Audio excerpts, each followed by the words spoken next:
On my birthday, my parents' adopted daughter proposed to my stepbrother. He agreed, but only I knew my stepbrother loved me most. He would even kill someone for me, and this was all part of my plan. During my birthday party, Helena suddenly burst in. She was wearing a full wedding dress and held up a ring, saying, "Norton Garrison, I am being brave just this once in my life. Will you come with me?" There was an uproar in the hall. No one could have imagined that Helena would propose so suddenly, especially at my birthday party. On the side, my parents' expressions had changed. My mother couldn't help but speak up. "Helen, today is Luna's birthday. Can't you wait until tomorrow to talk about whatever it is?" Helena ignored everyone else and just stared intently at Norton. Norton stood by the champagne tower, the crystal chandelier outlining his perfect features.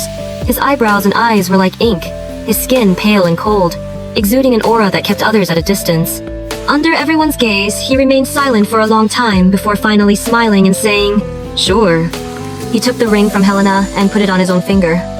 Then he let the elated Helena pull him out of the banquet hall. I stood alone by the cake, listening to people's chatter. They say Herr Garrison is hard to approach and has a bad temper, but I see him being completely obedient to Miss Nelson. Yeah, Luna Garrison has been like a sister to him for so many years, but I've never seen him treat her as well. What do you know?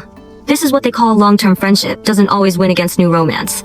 I stood there, pursing my lips. I always knew that Helena was the main character in this world, and her goal was to win Norton's affection. If she failed, she would be forcibly eliminated by the system. At that moment, I watched Norton and Helena's retreating figures. Norton never looked back, but Helena turned around and flashed me a victorious smile. The birthday party ended, and I went to bed early. Late at night, I woke up startled to find a figure standing by my bed. Before I could say anything, his kiss silenced me. It was an aggressive kiss, with the scent of cedar cologne and an uncontrollable desire to possess. It was Norton. After a long while, we separated. Norton's breathing was ragged as he caressed my lips. "Luna," he said, "how much longer do you want me to hold back?"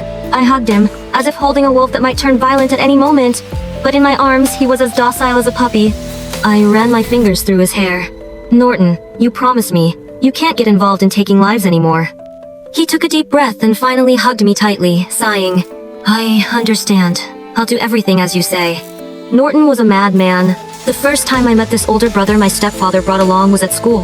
He stood by the window in a white shirt, his features as bright as the sun, yet he held a report in his hand. A diagnosis of antisocial personality disorder. When he turned and saw me, he raised his hand and tore up the report.